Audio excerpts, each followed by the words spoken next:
Hey guys, what's up? Today I will be drinking this paint so that maybe I won't throw up when I look at these horrible AI models. Obviously, that was a joke. This stuff's expensive. However, I'm sure you guys have seen AI. It's been everywhere recently. Google has its own AI, so does Meta with all their apps, and it's kind of infiltrated our everyday lives. This is basically the robot apocalypse everybody feared, but it's starting in a much different way than many people expected. Now, one of the most controversial aspects of it has been AI art. You've seen people very mad at AI for AI art, which is very justifiable. It is basically plagiarism, and there's no soul behind the artwork. However, with recent innovations, uh, AI 3D models are now being able to be made. I'm sure if you've been on Printables recently, you've seen thousands of AI models all over the front page. If you go to new uploads, there's at least three in like the top five. And it's very disappointing because I don't want to support people that just upload an image to a generative program, and I want to support actual creators. So I decided to do a little bit more research into what the AI workspace has done to all of 3D printing as a whole. Now, how easy are these programs to use? Well, really easy and very accessible. So the first one that I tried out was called Meshy, and you upload a picture, and then you just say, "Hey, make it into a model." You can also do text to model, which is a little weird. I haven't tried that out because all of these places operate off of a credit service. Basically, you subscribe to them, and then you get a certain amount of credits each month, and those credits can be used to generate models. This is not my favorite business practice because I would just rather it be free and open source. However, it's fine. They have to make money somehow. However, I don't like the practice as a whole, so I don't think that it's good regardless. However, I did try it out, and it's okay. I think if you've been on printables, you've noticed that every single model is kind of like very general, like a snake pot or an owl or Batman, but it's never something that's actually specific. So I uploaded a picture of a Warhammer model to it, and it came out looking grotesque and goopy. And I just really did not like the look of it, so I relatively just stopped using it from there. However, beyond that, people have also innovated a little bit more, and the models look slightly better now. However, I'm sure that you've seen that most models kind of don't look entirely like what they're supposed to look like. That's because these people are kind of going to ChatGPT, asking it to generate them an image of a 3D model, putting that image into an image to model generator, and then posting that. So it's very easy. But really quickly, I'll go into all the different websites that I used. There's Meshy, which I just talked about. Meshy seems to be the second most popular, because I'll talk about the most popular in a bit. Then there's 3D AI Studio, and there's a few other like Rodent AI, Canva, Trippo, but I didn't try many of these. The two that I tried the most were Meshy AI and 3D AI Studio.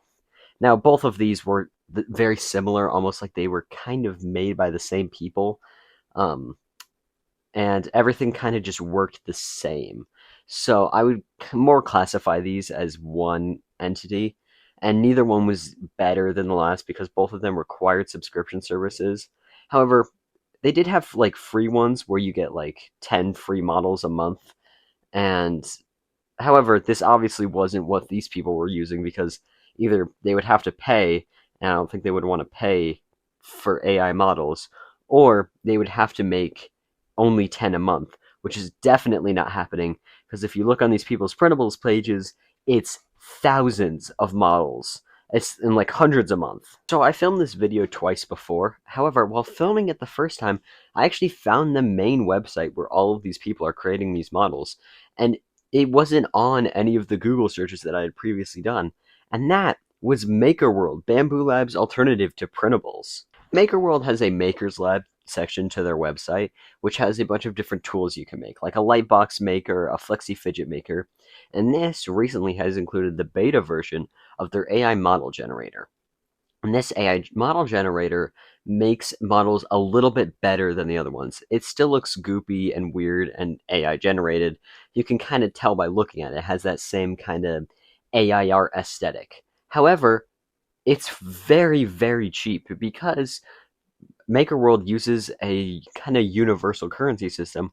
So by uploading models, you get more points that you can use on the AI thing. And if you get if you upload them with Maker's Lab tools, then you get even more points for supporting them.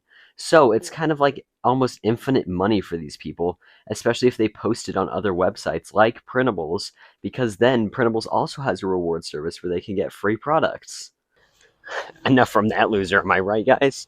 So recently, I have been redoing one of my old projects, the RC Benchy, and I've been making it better. However, I wanted a personalized nameplate for the back. So PCBway reached out, and now I have a metal nameplate for my really cool RC Benchy. I named it the UHE Ralphie because of a cat that I brought to one of my camps, and everybody named Ralphie. PCBway was very easy to work with. My model came about 2 weeks after I ordered it, and everything was perfect. There was no flaws, and overall, I think they are a great company. PCBway is very simple to use. All you do is select your service, upload your file, fill out the quantity, design units, and all the other stuff, aluminum, and then go down to product description, and I need this one. And then all you have to do is submit your request, agree, and then your product will be reviewed, and then you can order it. They also offer electronic PCB services and resin printing and many other different kinds. You should totally check them out, link in the description. I'm going inside now, it's so hot out. Really quickly, I just wanted to look at what every single 3D printing company is doing to fight these AI models. I think it's only natural to start at the source with Makerworld. Makerworld doesn't have any filters. It doesn't make you claim if it's AI or not. And there's not a lot, but there's still a decent amount of AI images on Makerworld. So I would still consider it a problem, and I would like them to implement a sorting feature where you don't have to see these AI models, and you can support real creators who do a lot more work. The next company is Printables, and Printables is the website I mainly use, and it's where I actually found all these AI models in the first place. Now, Printables is very good about it. You can, it has a AI tag under it. You can filter out AI models, so you only support real creators. However, there's no limit on how many AI models these people can post. One of these people has 569 models, and this technology has not been around for that long. Now, normally this isn't a huge problem. However, Printables has a reward service, and this reward service rewards you for not only posting like quality models, but also just posting models in general for the first 10. And if you post 569 a month, a few of them are bound to get enough downloads for you to make a little bit of money.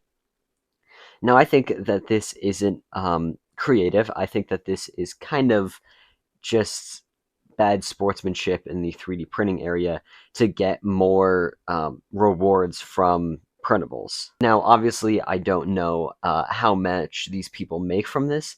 However, one of the accounts that I'm looking at right now has 161,000 downloads, which is a lot for AI models.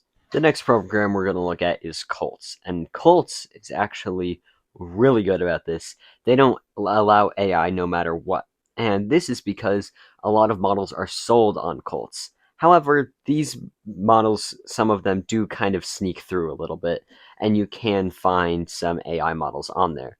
Obviously, these won't be up for long because Colts has a pretty good team at taking stuff down that doesn't meet their community guidelines. Another website, Thangs, also doesn't have anything that makes you claim if it's AI or not that I see, and it also doesn't have any way to filter or label these AI models. This kind of sucks because Thangs is a very good website. I think that it's less of a problem because there's a lot more really high quality models, but they're still there and they can still be sold on that website and give these people money for something that they're not actually making. Next is Thingiverse, and Thingiverse doesn't, from my knowledge, have a rewards program or a way to make money. However, there are still 3D AI generated 3D models. Thingiverse is very good about this, and they have a label below it that claims that it's AI. But however, I haven't been able to find like a filter that makes these disappear so that I can only view models made by actual people. Now, next is Creality Cloud. I'm kidding, no one uses Creality Cloud. Now, you may be wondering, oh, but why is this bad? It's just people like expressing their creativity in a different way. It's not. It's plagiarism because it's stealing real art to make these soulless AI generated images. And second of all, I don't believe that most of these people are doing it for fun. They're doing it to exploit these programs of rewards that these 3D model websites have put in place so that people get money from the things that they actually make. These people post hundreds of 3D models, so they're obviously not generating hundreds of 3D models because like they're creative and they want to do that. They want to make money from these websites. You notice that on websites that don't pay, there's not a lot of 3D AI generated 3D models because there's no point of it. Since they don't make money, there's no real point to post an AI generated model when someone's just probably going to download the much better made one. So I think that overall, this is a very low level way of exploiting these companies that were very generous enough to put in reward systems for their websites. Yeah, now the lighting's better. I turned my TikTok girl ring light on. Now, guys, I have a very specific point of view on AI. I think that AI, as long as it is used to further your own creative experiences, is fine, but you shouldn't use it as the creative experience itself. If I wanted to create a really cool piece of artwork for my room, I don't think I would want to use AI to do that. Maybe I could use AI image generation as just like a little bit of inspiration and then kind of draw out inspiration from that, but I don't think that I would use it just by itself. When I was making my RC Benchy, I tried to find RC parts online because apparently you people gatekeep those a lot. However, AI was very helpful in finding me a bunch of sources where I could get those parts cheap and fast. Recently, YouTube updated its policy and said that it will only pay creators that use their real voice and videos. That way, AI generated content farms will become a thing of the past, which is very good because right now I really dislike using YouTube Shorts because of the amount of AI content. And I think other companies should follow in their footsteps because these AI generation things aren't being used as just a creative interface. They're being used to exploit these programs. So, guys, if you find a really cool AI 3D model online, which is currently impossible, they all look horrible, try and find a human made counterpart so that you can support a real person and feel better about using it. Right now, Printables has a very cool contest going on where you can find some of these can koozies. I made this one, it's Helldivers themed, and overall, I like it a lot because it is human made and not made by solely computer. Now, for some community updates, guys, I am very sorry for my summer break. I was expecting to make a lot of videos, but then a lot of stuff came up. I did some summer camps, and I just kind of got tired. Very sorry about that. I did this last year too, and I kind of fell out of making content, and I'm very sorry about it. I will try not to do this going forward, and I will try and make quality videos. If you like what I do and want to help support me, you can check out PCBway. Link is in the description, and I will see you all next time. My Tic Tac girl ring light broke.